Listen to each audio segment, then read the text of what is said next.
Welcome to Women of a Certain Stage, the podcast redefining how we think about menopause. I'm your host, Lauren Churin, a passionate advocate for breaking the stigma and empowering individuals to navigate this transformational stage of life with confidence and clarity. Here, we're diving into a new era of menopause support, featuring expert advice, real-life stories, and actionable insights.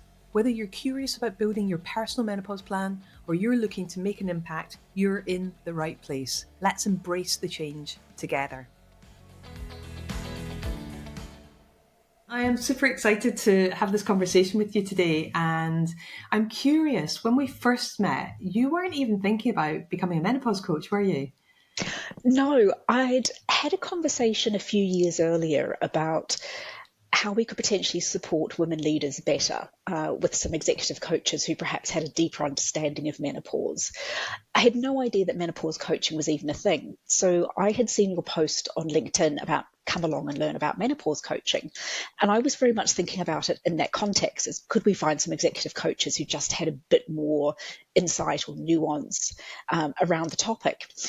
And came away from that 15-minute conversation thinking, gosh, I think I might like to do that. I think that's maybe a way that I could help and I could contribute to, a population which I do think is genuinely underserved. Yeah. And so it's been a really interesting journey for me because it certainly wasn't something I went into thinking, that's my path. And here we are 6 months or so later, and Yeah. I'm part of a newly minted group of menopause coaches, which is very exciting. And it's always exciting for me. I mean, I always find like when we get to week 16, 17, 18 of the program, I'm almost not anxious, but I'm kind of getting a bit sad that our time together is coming to an end. Although it's not really coming to an end because we have another year together. But I recall, we were just saying before we started recording this, or I was certainly saying that I recall that initial conversation because I remember you challenging me on the inclusivity aspect of menopause and what was included in the program. And I came away from the call with you wondering whether or not, I guess, what I had said had landed with you or hadn't landed with you. Can you remember any of that conversation? To be honest, not a huge amount. Isn't that funny? I kicked off a house renovation 2 weeks after we started this program, and I do remember us talking about that Yes. and me thinking, was it really a good idea to be doing the two things at the same time? Now they've all come together. It's finishing off 2 weeks after the program finishes as well, so it sort of stepped me through this whole journey. I remember thinking there's so much nuance and so much intersectionality, I think, around something like menopause. Is would I feel equipped as a coach to be able to manage that effectively with a really diverse range of clients? And I think my takeaway from that conversation with you is my role as a coach is to hold space for other people. It's not to be an expert. So one of the things I really like about the program is it's given me a wonderful network of resources, but also contacts to be able to reach out to and to lean into. One of the pieces of work I've been reading, which has sort of come up through the group, has been around intersectionality and particularly how trans men can experience menopause and some of the medical considerations for them. And I think just me having a better understanding of potentially some of the challenges that somebody might face is fantastic.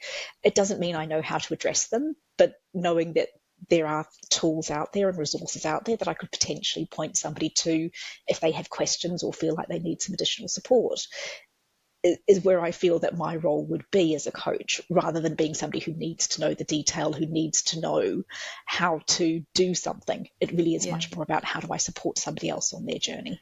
Yeah, and I think that's really important. I think when I first started training as a coach, I started initially, I trained as a personal performance coach and then I trained as a health coach. And I remember back then thinking, I had to have all the answers. I wanted to be able to tell people what they needed to do and help them on their journey.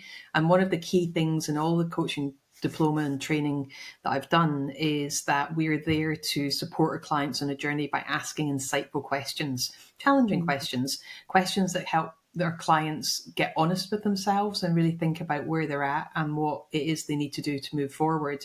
And I've tried to base the menopause coach diploma on those principles because I think that's really important.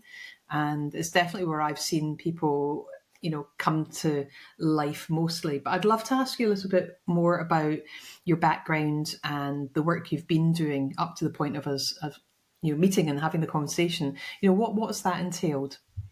Sure. So my background's been in human resources, and I would say I grew up in the HR space.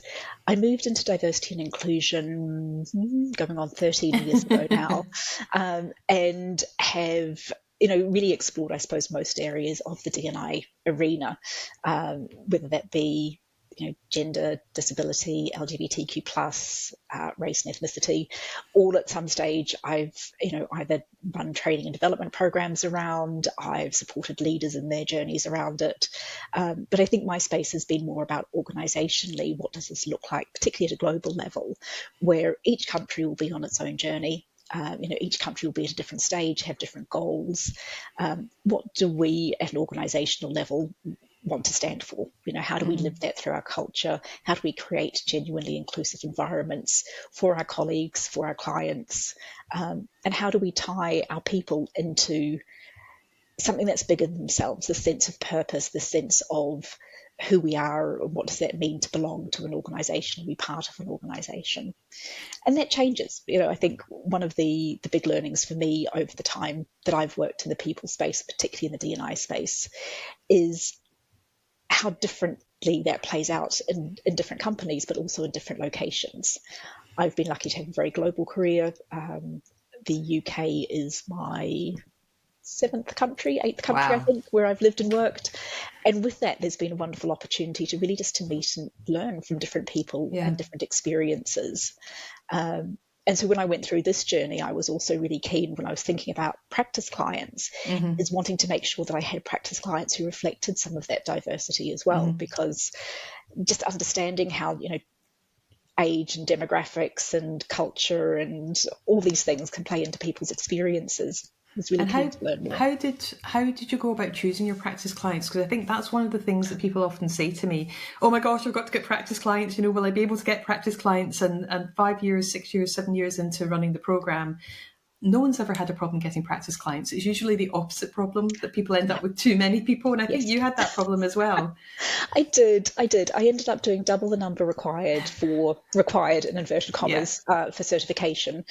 And still had a significant wait list who I will work through over the next few months. I did two things. One is I really just put a message out on LinkedIn saying I was looking for practice clients, and had people, some in my very close network, but sort of certainly more extended than that, who reached out to me. But also I am in the process of moving to quite a small village, which has a village Facebook group, and just posted something on that, because one of the things I really want to be able to do is leverage the tools and experience that I'm gaining to be able to give back, to be able to contribute back to my community. And thinking that could be with, people who I'm, working with, living with, is, a wonderful opportunity. So popped something on the community Facebook group, and lots of interest. But interestingly, also interest from people who were saying, yes, I've got something similar, or I have an allied practice and would love to talk to you. Which was really interesting and completely unexpected, but so welcome to understand there are other people who work in this space or around this topic who would love to collaborate, which I hadn't expected, and I'm so grateful for. I love that. And I think one of the things that I'm always really passionate about is the collaborations. And that's one of the things I love showcasing, people who have graduated from the program, because everyone's got such a different kit bag, skills, knowledge and experience that they bring to the table. And I'd love to just ask you for a minute, you've said the UK was the 7th country that you've lived and worked in. Whereabouts have you lived and worked around the world? And what's been different about each place that you've been in? So I'm from New Zealand originally, done a couple of tours through Australia, a couple of tours through Singapore, US, UK, France, the UAE would be, so I suppose, the main ones. What's different about them? In some respects, everything, in other respects, nothing. And this is, I think, something which has come home to me so strongly through the program, is the real value of community. And I'm going to be quite gendered here now, because I'm conscious that I see this through a lens of being a woman and having talked to many women about this. But the way that I've seen women come together around topics is phenomenal. And whether that's in Singapore or the UAE or in the UK or in the US, the opportunity and the willingness to support each other, I think, is phenomenal. And that's something where I think in menopause, where there isn't a huge amount of information, even within the medical profession, there's still an awful lot of medical practitioners who aren't particularly well versed in the topic or particularly comfortable with addressing the topic in a meaningful way. That means people are leaning on their friends, they're leaning on their wider communities to provide them with insights and support as they go through this journey. And seeing how that plays out in different countries and across different cultures, I think there's a lot of commonality in that. And it's quite surprising, I think, sometimes where we think we are so independent and we live, such, thoughtful and focused lives. But at the end of the day, in some respects, we do come together in groups and communities and support each other.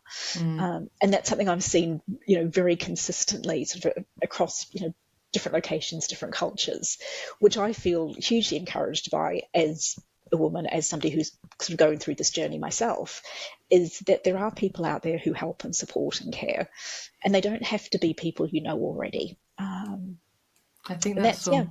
Yeah, I think that's so important. I definitely know that when I went through my journey, being 37, not kind of figuring it all out into my early 40s, and then discovering I'd just gone through menopause, and it wasn't anything more sinister than that. But at the time, it definitely felt like I was losing the plot. But being in a senior leadership role meant that I didn't want to be seen as weak or vulnerable. Yeah. And the concept of reaching out for help and support for me was completely alien. It wasn't even something that was on my radar. And it actually took for my doctor to say to me, "Who's your support system?" And I remember looking at him when he asked me the question and going, "But I'm the support system. I support my team. I support my family. I support my friends.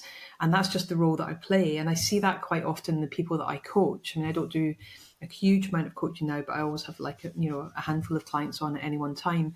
And I see that in them. I see that often, especially in senior leaders, I think they don't want to be seen to be the face of menopause at work, or the face of what they consider a topic that could make them look like they were weak or vulnerable, unless they've gone through the challenge, they found their way through it, they're on the other side, and then they'll talk about what they went through. But then they're talking about it historically, rather than sharing what they're going through at the time. Yeah. And I wonder if you see any of that in any of the work that you do, that people tend to kind of wait till they're through something before they start to talk about it. I definitely see this of greater willingness to talk about it, as you say, in retrospect. And I think there's a couple of reasons for that, exactly the ones that you've mentioned. Also, I think it's about who are they sharing the information with. And for a lot of senior women, they'd be sharing the information with even more senior men. So they're not certain how that information will be received. They're not certain. It's not a topic that comes up for conversation. We are, in many respects, very lucky that the conversation around parental leave, maternity experiences is as advanced as it is. And obviously, there's still a way to go on that journey. But we do know that it's a limited amount of time. There's quite a predictable journey that is, and it's seen as a positive thing. Unfortunately, from a cultural perspective, aging, particularly for women, is not seen as a positive thing in general. And then if you're talking to somebody who's uncomfortable about the topic themselves, has limited knowledge and information, and sees it potentially negatively, even if you're not certain that it's seen negatively, it creates a really difficult conversation to have, because you don't know the environment that you're facing into. Where I've seen incredible support is where we have men whose generally wives, often partners as well sometimes though, who have gone through menopause themselves. And so their feeling and their, I suppose, conceptualization of it is very different from somebody who's perhaps not been so close to that journey. And in fact, I have a colleague who, when she talked to her father about menopause, he referred to it as when we went through menopause. So he very much saw it as being a shared experience. And I think it genuinely is. And the more that we can help, I think, men and other people who don't experience menopause to understand and be part of that journey, the more supportive it is for the person going through menopause themselves. And whether that's in the workplace or sort of at home in their family lives, I think the more powerful it can be. Yeah, I think that's so true. And I love when people talk about us going through it. I mean, the woman's physically going through it, emotionally going through it, but everyone that she lives with, works with, and socializes with is going to go through it with her as well. I mean, Exactly. it's not an isolated experience. And like you said, I think the challenge with menopause is the fact that we don't know if it's going to last for 6 months, 6 years, or 16 years. And Yeah. so putting legislation around it can feel very unsettling for employers, because they don't know how long they're supporting somebody, how much it's going to cost them, what performance they're going to achieve from that individual. And yet, I know from all the organizations I've worked with around the world, and it doesn't vary from continent to continent, it's the same thing, that when we get the education right, when we get the culture right, when we get the people processes right, and people don't live in fear of asking for help and support, they will start to reach out and use the employee benefits, make sure they're asking for support from occupational health, make sure that they are using whatever is available to them to support themselves, because it's not about the employer doing everything for the employee. It's about the employee knowing enough to support themselves and asking for help and support, and the employer creating the culture and the environment where the employee can thrive. And I think that where, you know, you'll know this from your experience around the world, that sometimes an employer will think, well, I've had someone in to do a talk on menopause, so I've ticked the box on menopause now. And what do you say to an employer about what good would look like if they were, you know, to want to genuinely become menopause savvy and menopause supportive? What sort of things would you think they should be putting in place? So I think benefits are an important and, in some respects, easy win. So making sure that specific menopause support is available to people who are going through menopause, but also to their wider teams, their managers, etc. Where I think, and this links back to what I was saying earlier about community, where I think it really impacts people is that feeling that they can have a conversation at work, whether that's with their boss, with a team member, or sort of within more of a community group, whether that's through a women's network or other opportunities to share their experience and get support on a day-to-day basis. So things like menopause champions, I think, are a great way of signposting organisational support in a similar way to mental health first aiders are.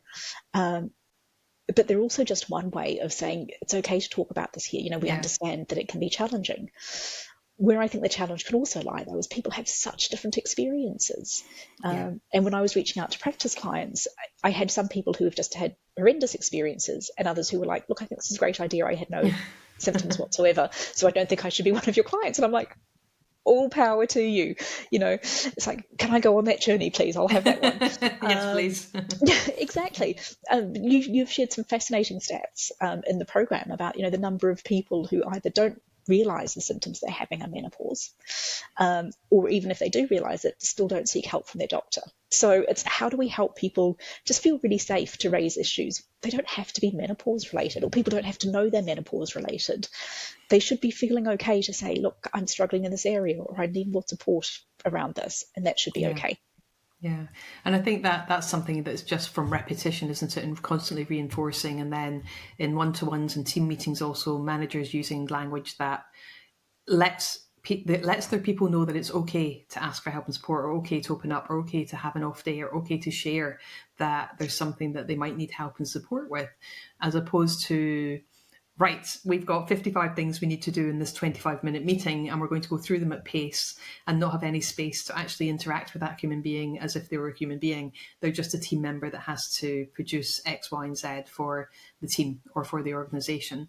And I think for me, that's the bit that I've found has been really where the magic has come out, but also in Mm. organizations where they've decided to make the investment to have menopause coaches as well, because I think the strength and depth of knowledge, understanding, compassion, and ability to support people at different stages with menopause is then really enhanced. And obviously the confidentiality around any conversations is critical as well. So with your Mm. practice clients, what sort of, obviously I don't want you to name anybody in particular, but you know, what sort of wins did they take away from working with you? So I had a lovely email just yesterday from one of them who just said how much he valued the clarity in the space. So the opportunity to, you know, to take a step back. Where I think the coaching, where it's, as a coach, it's been really impactful to me is just to see how much that can impact people. Is, that time to think and to reflect and to take a step back. Life comes at us fast. And I think, for women, particularly if they're in senior roles, and many of them are at that time of their life where they're managing still children at home and aging parents. So they're stuck in, lots going on. Life comes fast, and having the opportunity to take a step back, to breathe, to be supported in thinking about what's going on, what do I want to do with it, what tools and resources do I have, has been really impactful. I think with one of my clients, one of the really interesting things was the journey that we both went on with some of the topics that we covered, which wasn't really what we'd expected. But, she said to me a couple of times, is it okay if we just talk about X? And I'm like, I'll follow you. And so understanding that, where we start isn't necessarily where we end up. We could start a conversation around routines or decluttering or hydration and end up, really kind of going quite deep into what does success mean for me. And I think being able to flex around that has been quite powerful for some of my clients. That here's some great information that may or may not be useful for you right now, but let's use that as a starting point for a conversation, and then let's go wherever we need to go.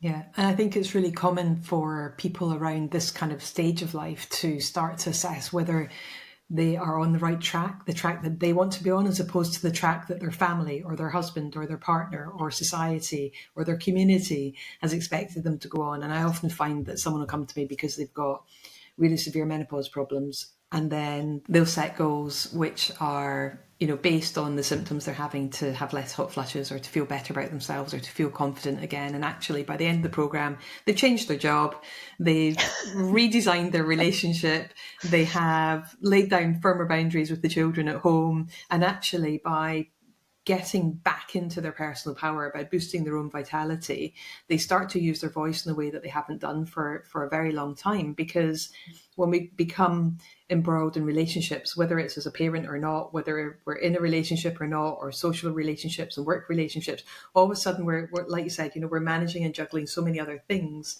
Often I think we find that we haven't given ourselves the self-care that we need to be making really good decisions. And often, I don't know if you saw this in any of your practice clients, or you see this with people generally, that sometimes we just take the path of least resistance because things will get done, and they'll get done quicker and easier in the way we want them to be done.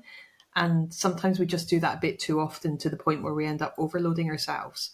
And I don't know if you noticed any of your clients kind of suddenly stepping back from anything or reassessing where they were at in their life. Not so far. One of my clients has sort of gone through menopause. She is now postmenopausal, and it was very interesting to hear her talk about that experience and where it's brought her now. And I think she's done a lot of that work as she's gone through that journey, because that's the journey that she needed to go on as she went through the transition.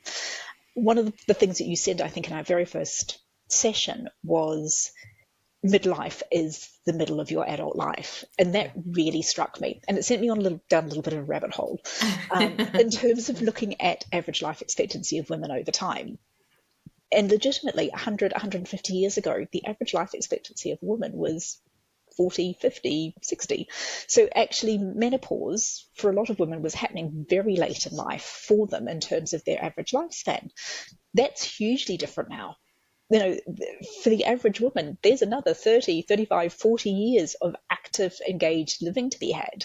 So this is quite an interesting transition to not old age, but just the next 30, 40 years of your life. And how do you want to live that well and engaged, I'm not sure if that's the right term, but, engaged with the world and excited about the opportunities. And we think about, what's happened in the last 30 years as we've learned and grown and developed.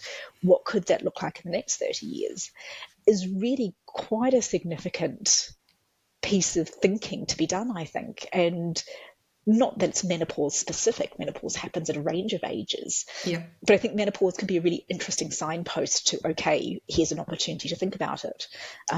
Your life, and particularly if you're somebody who has children, that phase of actually having children in terms of birthing children is passing. What's next? What does that look like going forward when that's no longer something you need to be considering or thinking about or worrying about. I can't wait for that day to happen. I'm not sure. I can't see it. I can't see it particularly at the moment, but there you go. I'm not sure many parents ever feel the parenting piece is over and done. I understand what you mean, though. That Yeah. signal that actually, your children are moving into a different phase, you are moving into a different phase, is, I think, quite a different mindset to you're now over the hill and it's all done. Yes. I think of it as a runner, as the work goes in to get into the top of the hill. Mm-hmm. The next part of it is where it gets really fun. It's where you're running downhill and it's all fun and free and just don't trip over. Yeah. And so thinking about menopause and that second part of life as how do we move into that space? Yeah. I think is really interesting, with menopause being part of the signposting that says, okay, this is now coming. This next phase is on its way. I love that. So what's next for you? What is your phase 2 upcoming agenda? Where are you going? What are you doing? It's all good fun. It's all good fun. So I think on the coaching front, I love the idea of communities and the power that comes with community. So I'm leaning into the group coaching. I think within that space, it's really important, though, that people feel supported in their individual journey. So the coaching I do from a group coaching perspective also does include an element of individual coaching. I just think it's really important, particularly if people are struggling, that they feel they can tap into individualized support. But I also think that broader context of support around who else sits around the individual, as we were talking earlier, whether it's co-workers, whether it's leaders, whether it's friends, whether it's family, how are they supported? So also thinking and very much bringing that piece into, does your husband need support? Do you need help having a conversation with your manager? Really helping people think about what gives them the most support, what builds the strongest community around them to support them on this journey and into that next phase. Yeah, so that's where I get really excited.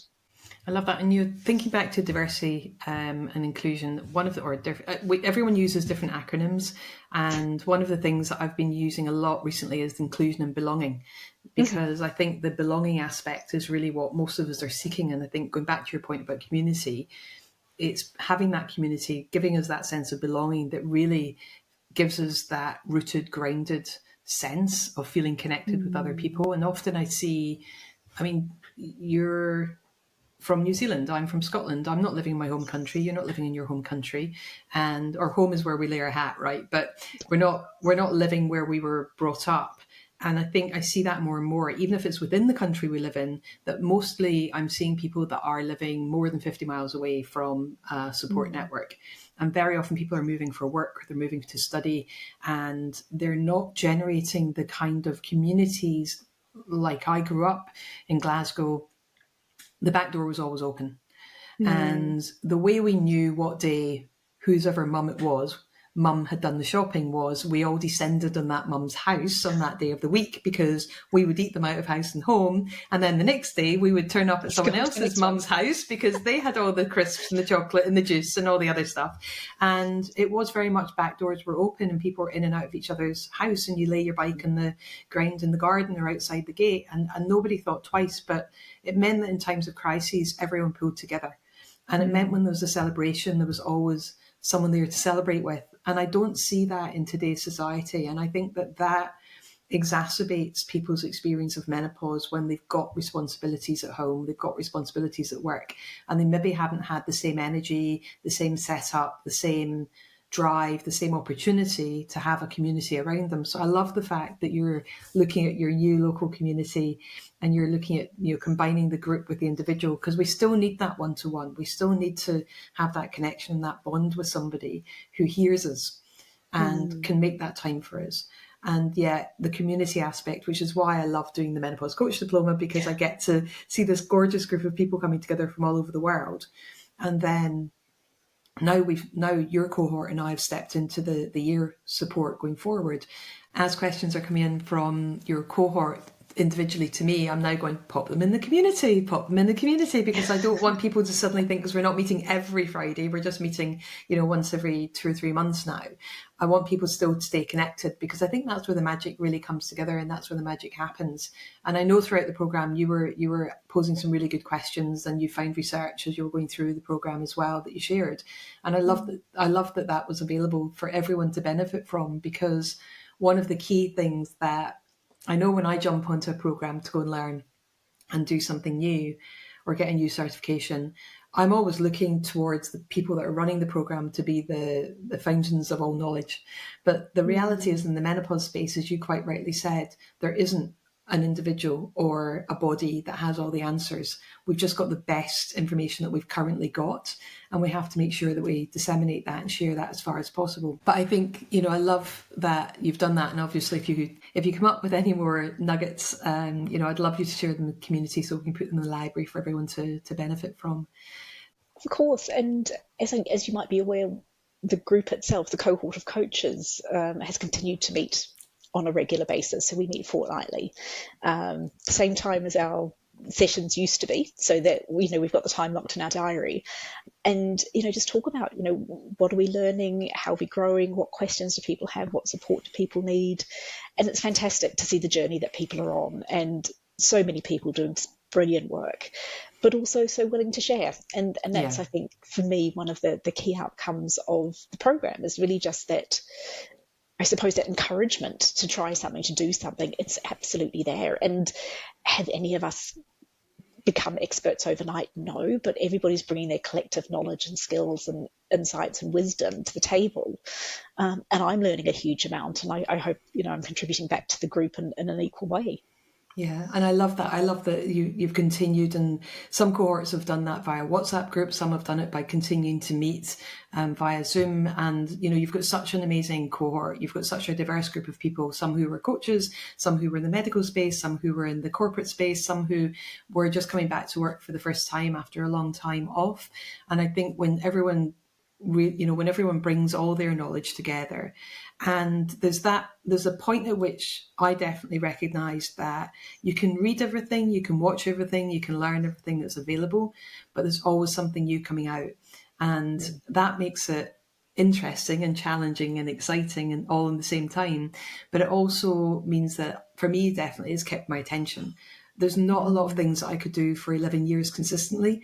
I would definitely feel as if, right, okay, I've done that, what next? But with menopause, there's always new research, always new challenges, always new medications, always something else in tests.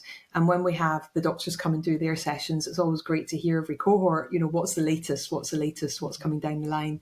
So I'm really delighted that you're all still meeting and meeting up with each other. Then we'll have the quarterly sessions where we'll do some more deep dives, and we will continue to be there in the background supporting you and everyone else in the group.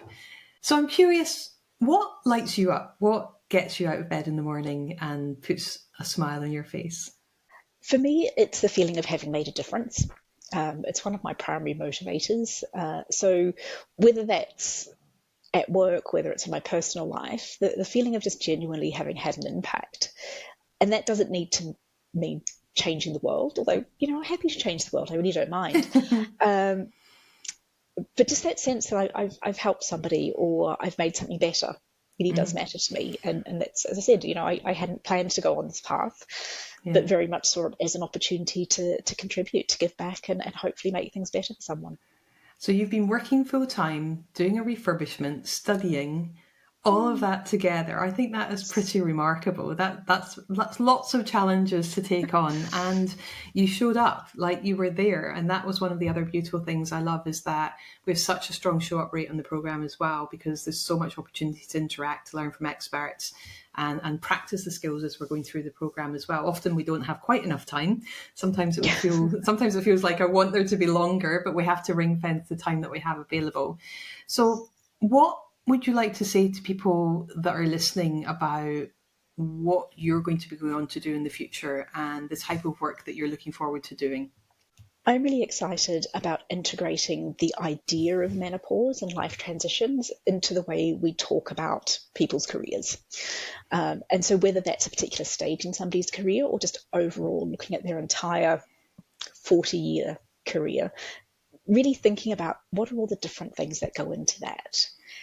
And as part of that, obviously recognizing that that will be different for everybody. It will be different for somebody who is going through menopause themselves. It'll be different for somebody who has a team member who's going through menopause. It'll be different from somebody who has a disability. It will be different for somebody who's a parent. There will be all of these differences. But recognizing the very human condition that is menopause, I think, is hugely important and really exciting if we can get to a stage where we recognize that for everyone. Yeah, and you bring the beautiful background of your D&I experience over 13 years, your HR background and experience as well, having worked globally. So you've got such a huge wealth of knowledge and experience to share with your future clients. Jane, I am so excited for everybody that you're going to be supporting, working with, looking after going forward. And I just want to ask, are there any closing thoughts or comments you'd like to share before we wrap up? I think, as I said to begin with, I didn't even know menopause coaching was a thing. I'm hugely glad I've gone on this journey and understood more about being a menopause coach. But I'm also hugely glad as a woman that I've been on this journey and just understand more about menopause. I have learned so much of things which I think, surely I should have known this. Surely this is basic biology that everybody should know. And we don't. So, I think the work that you were doing, Lauren, the work that you're equipping us to do as coaches is just hugely valuable about what we can put out into the world, how we can support people, whether they are our coaching clients or not. Just by encouraging a conversation, I think it's incredibly powerful. And I'm so grateful to you and to the opportunity to do more of that. Amazing. Jane, I wish you every success and I can't wait to catch up with you in a couple of months at our next session. Thank you, Lauren. Thank you for joining me on Women of a Certain Stage. I hope today's episode inspired you to think differently about menopause and the incredible opportunities this stage of life brings. If you enjoyed this episode, please share it with 3 friends who need to hear this message. Don't forget to like, subscribe, and leave a review. It helps us reach even more people. You can connect with me on LinkedIn at Lauren Turin or visit our website at womenofacertainstage.com to learn more about menopause coaching, inspiring events, and corporate training. Until next time, let's continue making a difference, one conversation at a time.